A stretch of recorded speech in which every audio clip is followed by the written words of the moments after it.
शिवसेना पक्षप्रमुख उद्धव ठाकरे आज भाजपपासून अंतर राखून आहे, तर शिवसेनेच्या खासदारांचा ओढा भाजपकडे असल्याचं दिसून येत आहे।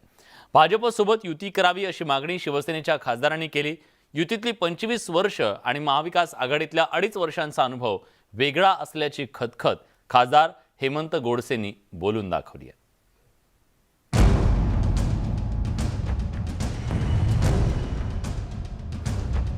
शिवसेना पक्षप्रमुख उद्धव ठाकरे महाविकास आघाडी सोबत आहेत। दुसरीकडे आगामी निवडणुका महाविकास आघाडी एकत्रपणे लढवणार असल्याचं राष्ट्रवादी काँग्रेसचे अध्यक्ष शरद पवार यांनी जाहीर केलंय। उद्धव ठाकरे महाविकास आघाडी सोबत ठामपणे उभे आहेत, मात्र शिवसेनेच्या खासदारांना महाविकास आघाडीपेक्षा भाजपची ओढ लागलेली आहे। तत्कालीन देवेंद्र फडणवीस सरकारमध्ये शिवसेनेला दुय्यम वागणूक मिळत होती, त्यामुळे उद्धव ठाकरेंनी 2.5 वर्षांपूर्वी काँग्रेस आणि राष्ट्रवादी सोबत जाण्याची भूमिका घेतली होती। मात्र शिंदे गटानं त्या मुद्द्यावरून आक्रमक भूमिका घेत वेगळा गट स्थापन करून उद्धव ठाकरेंना दणका दिला। आता खासदारांनी सुद्धा तशीच भूमिका घेत भाजपसोबत चला असा हेका धरलाय।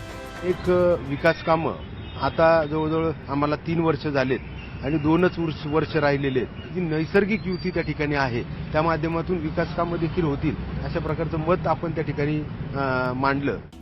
वेगळा गट स्थापन करून एकनाथ शिंदेंनी भाजपसोबत हातमिळवणी करून सरकार स्थापन केलं। परिणामी उद्धव ठाकरेंना पायउतार व्हावं लागलं। मात्र ज्यांच्यामुळे मुख्यमंत्री पदाचा राजीनामा द्यावा लागला त्यांना स्वीकारा अशी मागणी हेमंत गोडसेंनी केली आहे। आपण कुणाबरोबर नेमकं राहणार? महाविकास आघाडी बरोबर राहणार की शिंदे गटासोबत राहणार? आम्ही या संदर्भामध्ये आपण पॅचअप करावं अशा प्रकारची विनंती केलेली आहे आणि ती वेळोवेळी आम्ही करत जाणार। लोकसभेच्या निवडणुका आता अवघ्या 2 वर्षांवर आलेल्या आहेत। महाविकास आघाडी सोबत सत्तेत राहूनही शिवसेनेच्या आमदार आणि खासदारांचं काँग्रेस राष्ट्रवादी सोबत मनोमिलन झालेलं नाही आणि आता राजकीय स्थिती बिकट झालेली असताना शिवसेनेच्या खासदारांनी भाजपसोबत युती करण्याची भूमिका घेतली आहे। त्यामुळे शिवसेनेमध्ये पुन्हा एकदा राजकीय भूकंप होण्याची शक्यता नाकारता येत नाही। लक्ष्मण खाटोळ, न्यूज 18 लोकमत, नाशिक। उद्धव ठाकरेंनी राजनाथ सिंग यांच्याबाबत केलेल्या कथित वक्तव्यामुळे मोठा वाद निर्माण झालाय। राष्ट्रपती पदाच्या निवडणुकीसाठी एनडीएच्या उमेदवाराला पाठिंबा देण्यासाठी राजनाथ सिंग यांनी फोन केला होता। त्यावेळी राजनाथ सिंग अस्सलाम वालेकुम असं म्हटल्याचं उद्धव ठाकरेंनी सांगितलं। उद्धव ठाकरेंच्या या कथित वक्तव्यानं भाजप संतप्त झाली आहे। राजनाथ सिंग असं बोलणारच नाहीत असं भाजपनं म्हटलंय। उद्धव ठाकरेंचे विनोद संपले का, त्यामुळे ते असल्या प्रकारचे विनोद करून मनोरंजन करत असल्याचा सवाल भाजपनं उपस्थित केला।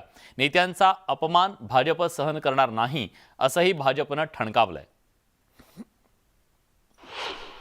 अशा कपोकल्पित दंतकथेच्या माध्यमातून लोकांमध्ये भ्रम निर्माण करायचा हे अतिशय दुर्दैवी आहे।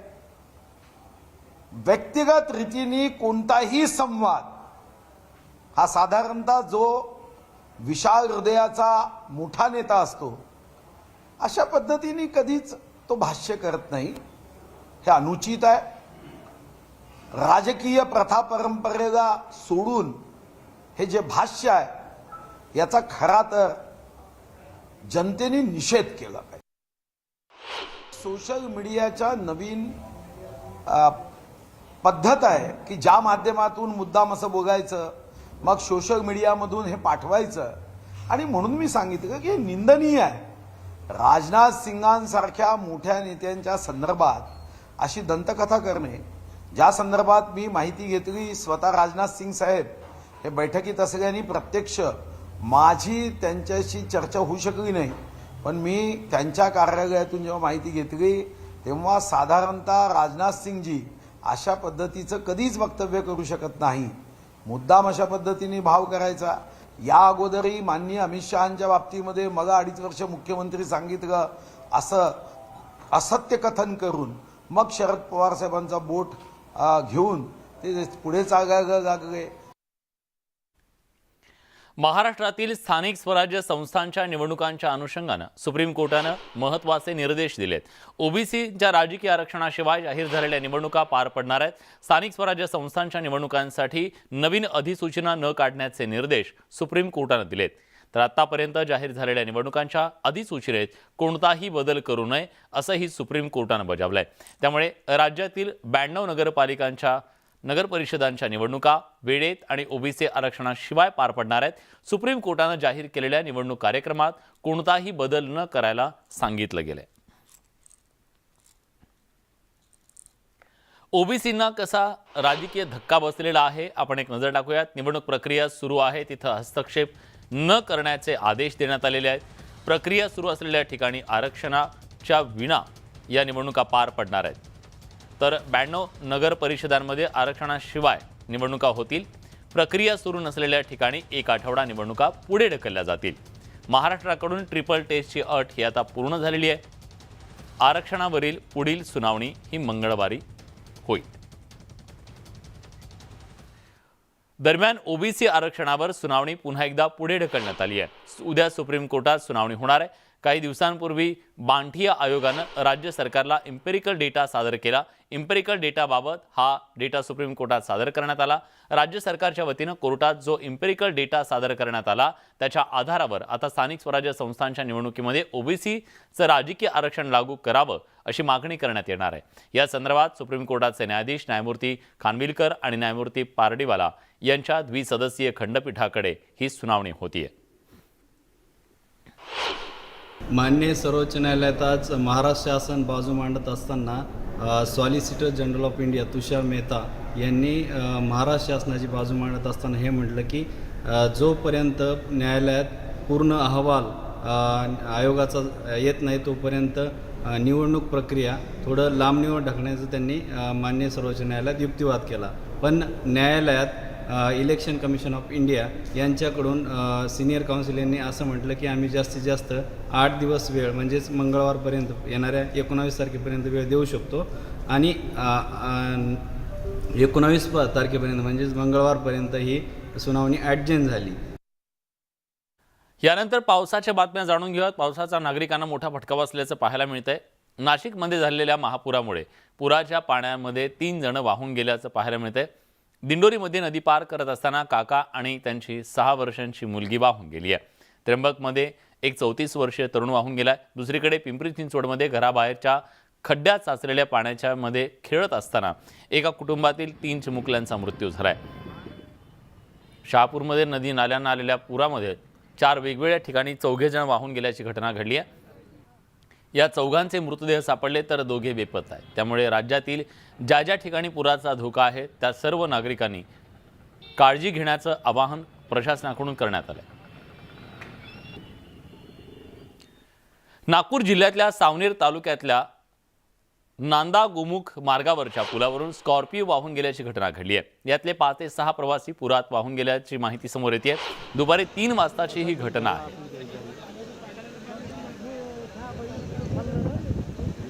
अतिशय धक्कादायक अशी हे दृश्य आहेत। नदीला मोठा पूर आलेला असताना ही गाडी पुलावरून घालण्यात आल्याचं कळतंय आणि त्यामुळे ही गाडी वाहून गेली।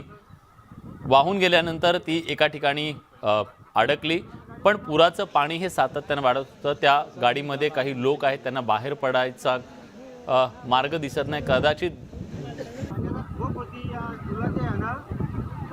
यातले 3 जण नागपूरचे तर 3 जण मध्य प्रदेशचे असल्याचं सुद्धा कळतंय।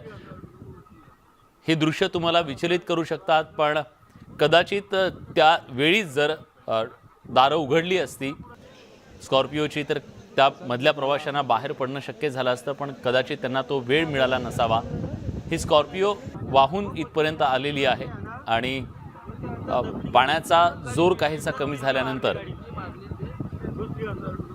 ही स्कॉर्पिओ आता दिसू लागली।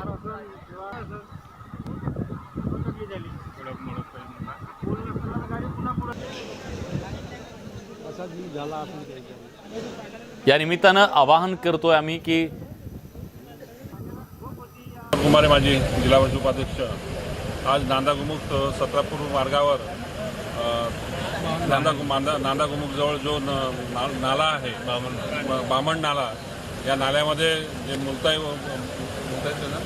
मुलताईवरून पाहुणे म्हणून आलेले नांदागुमुखमध्ये ढोकेकडे जे पाहुणे आले होते त्याच्यामध्ये स्कॉर्पिओमध्ये 5 जण आणि एक ड्रायव्हर असे 6 जण त्या पुलावरून पुढं पाणी वाहत होतं. त्या पाण्यामध्ये त्यांनी गाडी टाकली, स्कॉर्पिओ बंद पडाली आणि बंद पडल्यामुळे पाण्याचा फ्लो आणखी जास्त वाढला. त्यामुळे ते स्कॉर्पिओ आणि 6 जण त्या ठिकाणी वाहून गेले आणि त्यांचा 6 जणांचा मृत्यू त्या ठिकाणी झालेला आहे. त्या ठिकाणी 2 महिला आणि 1 जेंट्स हे त्या ठिकाणी पाण्याच्या बाहेर रेस्क्यू ऑपरेशन काढून त्या ठिकाणी निघालेले आहे. आणि माननीय माजी मंत्री सुनील केदार साहेबांच्या निर्देशानुसार नागपूरची रेस्क्यू टीम सुद्धा या ठिकाणी येत आहे. साहेब सतत त्या ठिकाणी अधिकारी लोकांच्या त्या ठिकाणी संपर्कामध्ये आहे. या ठिकाणी केवळ पोलीस स्टेशनचा सर्व स्टाफ, तहसीलदार आणि त्या ठिकाणी एचडीओ साहेब सुद्धा या ठिकाणी सर्व उपस्थित आहे. गावकरी मंडळी या ठिकाणी मोठ्या प्रमाणामध्ये आहे. परिसरामधील लोकांना सुद्धा या ठिकाणी लोक या ठिकाणी दाखल झालेले आहे.